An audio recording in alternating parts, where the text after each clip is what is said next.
अस्सलाम वालेकुम and hi to everyone. आज हम CCIP 3.1 चैप्टर 23 विजुअल इंस्पेक्शन के बारे में डिस्कस करेंगे।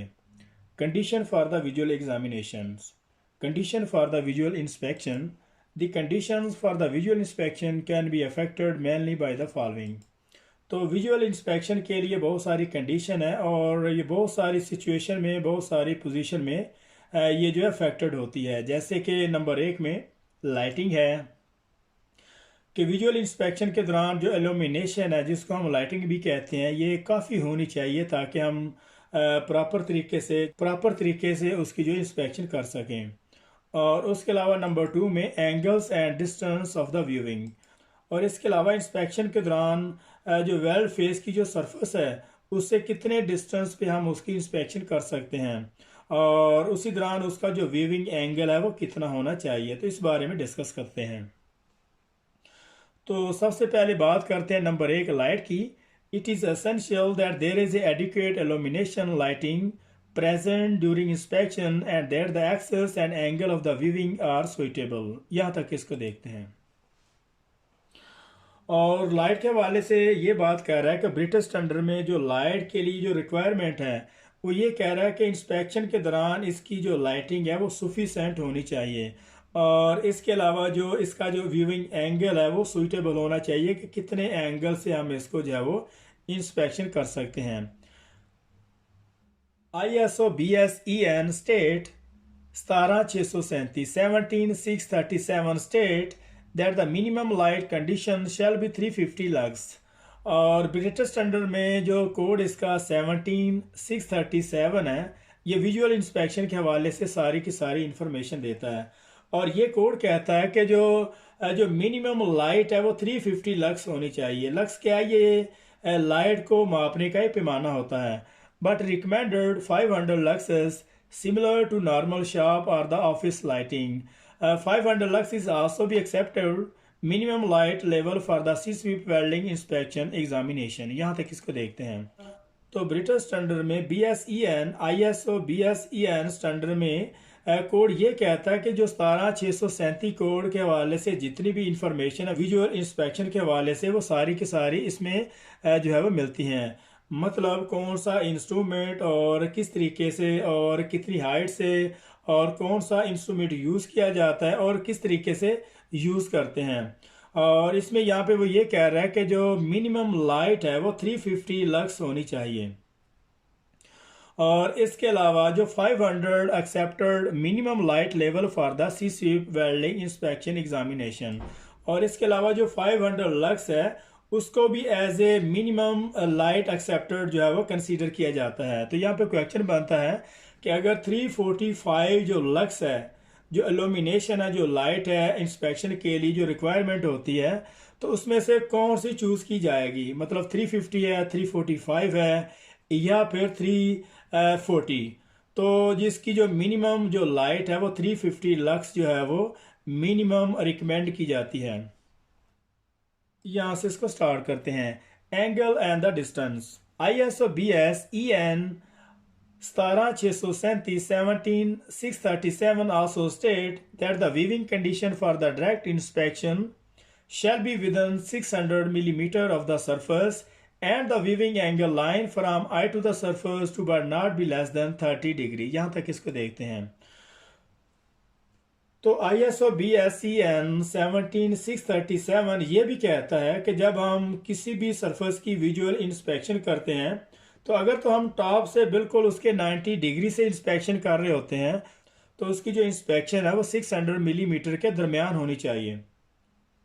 और इसका जो व्यूइंग एंगल है, जो हमारी आंख और सरफेस का जो डिस्टेंस है, वो not to be less than 30 degree से वो कम नहीं होना चाहिए। मतलब अगर हम साइड से देखते हैं तो हमारी आंख का जो एंगल है वो 30 डिग्री से कम नहीं होना चाहिए।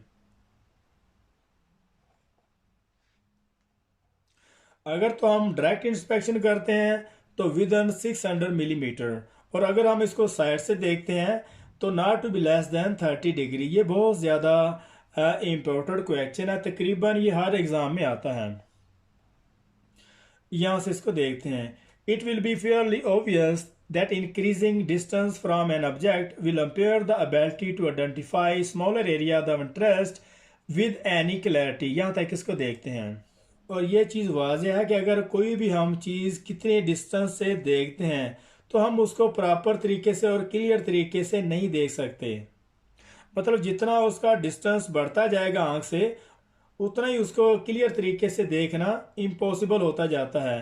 तो it can also occur that too close a distance can detract from the overall picture of the welds. यहाँ तक इसको देखते हैं। और इस चीज़ में भी हकीकत है कि कोई अगर चीज़ हम बहुत आंख के बिल्कुल करीब ला के देखते हैं तो भी हम उसको वाजिया तरीके से नहीं देख सकते। मतलब अगर कोई चीज़ क्लैरिटी में अगर देखनी है बहुत, अगर कोई ब्रीक बीनी अगर कोई चीज़ है तो उसको अगर हम बहुत फासले से देखें तो हम उसको बहुत फासले से देखते हैं, तब भी हम उसको जो है वो प्रॉपर तरीके से उसकी इम्परफेक्शन जैसे कि पोर्स वगैरह हैं या प्रोस्टी है तो प्रॉपर तरीके से हम उसको जो इंस्पेक्शन नहीं कर सकते। और इसके अलावा अगर कोई भी चीज़ हम बहुत आंख के बिल्कुल करीब रख के देखते हैं तब भी हम उसको जो है वो प्रॉपर तरीके से उसको नहीं देख सकते, प्रॉपर तरीके से उसकी इंस्पेक्शन नहीं कर सकते। For general visual inspection of the welds there is a generally an optimum viewing range of the 150 to 500 mm where inspection can comfortably be carried out. यहाँ तक इसको देखते हैं। For general visual inspection of the wells, there is generally an optimum viewing range of 150 to 500 mm where inspection can comfortably be carried out। यहाँ तक इसको देखते हैं। और कंफर्टेबली और प्रॉपर तरीके से जो इसकी जो क्लैरिटी के साथ जो विजुअल इंस्पेक्शन की जो रेंज है वो 150 से 500 के दरमियान है। इसी दौरान हम इसकी जो कंफर्टेबली और करेक्ट विजुअल इंस्पेक्शन कर सकते हैं। मतलब 150 से अंदर अंदर हम आंख के नज़दीक बिल्कुल हम इसको नहीं देख सकते, तो मतलब 150 से 500 आधा मीटर लगभग बनता है। तो इसके दरमियान हम इसकी विजुअल इंस्पेक्शन जो है वो कंफर्टेबली और केयरफुली कर सकते हैं। Optical viewing devices such as a magnifying lenses may be used during inspection to add observation though the level of magnification allowable is generally given in the applied standard। यहाँ तक इसको देखते हैं। और जो ऑप्टिकल डिवाइसेस है जैसे कि मैग्नीफाइज लेंस वगैरह है उसको भी एज ए एड के तौर पर, एज ए हेल्पफुल के तौर पर इंस्पेक्शन के लिए उसको यूज़ किया जाता है। जैसे कि ब्रिटिश स्टैंडर्ड में इसकी जो मैग्नीफिकेशन अलाउएबल इसकी जो लिमिट है वो 2x to 5x है। मतलब 2 से 5 गुना तक हम इसकी जो मैग्नीफिकेशन है उसको बढ़ाकर 17637 के कोड स्टैंडर्ड के मुताबिक इसको जो है वो इसकी मैग्नीफिकेशन को यूज़ कर सकते हैं, इसको इंस्पेक्शन कर सकते हैं।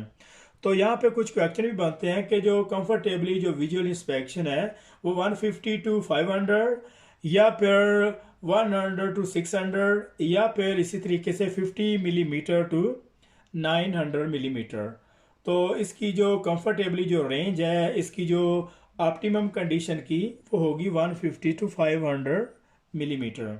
इसी तरीके से ISO BSEN 17637 का जो कोड स्टैंडर्ड है, जो विजुअल इंस्पेक्शन का ब्रिटिश स्टैंडर्ड में जो कोड है विजुअल इंस्पेक्शन के हवाले से सारी इंफॉर्मेशन देता है। वो ये कहता है कि इसकी जो मैग्नीफिकेशन है 2 से 5 गुना हम इसकी मैग्नीफिकेशन को बढ़ाकर इसको जो है वो जूम करके इसको चेक कर सकते हैं।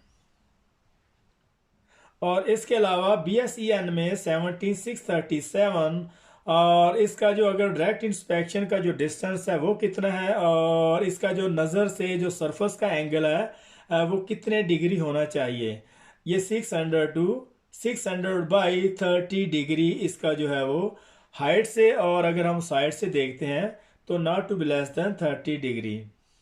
तो यहाँ पे इस डायग्राम में उन्होंने इंस्पेक्शन का एक मेथड यहाँ पे किस तरीके से और कितनी हाइट से और कितने एंगल से इसको जो है वो इंस्पेक्शन करना है।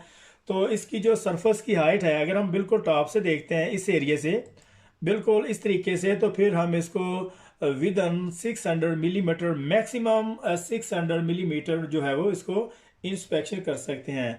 और इसको अगर हम ज़्यादा हाइट से देखते हैं तो फिर अगर जो यहाँ पे जो इम्परफेक्शन है, जो भी इम्परफेक्शन है यहाँ पे उसको हम प्रॉपर तरीके से जो क्लैरिटी से नहीं देख सकते। और इसके अलावा अगर हम उसको साइड से देखते हैं जैसे कि वेल 2 है, अगर हम उसको साइड से देखते हैं तो आंख और जो बेस मेटल की जो सरफेस है उसका जो एंगल है वो 30 डिग्री से कम नहीं होना चाहिए।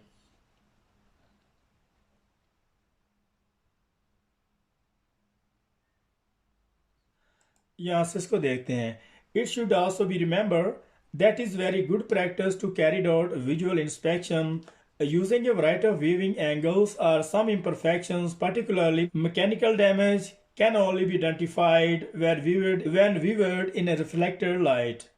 और ये चीज़ भी जहन में रखने वाली है कि अच्छे तरीके से जो विजुअल इंस्पेक्शन है उनको प्रॉपर तरीके से विजुअल इंस्पेक्शन करने के लिए हम जो व्यूइंग एंगल है वो बहुत सारे व्यूइंग एंगल को यूज़ कर सकते हैं ताकि हम किसी भी इम्परफेक्शन को प्रॉपर तरीके से असेस कर सकें।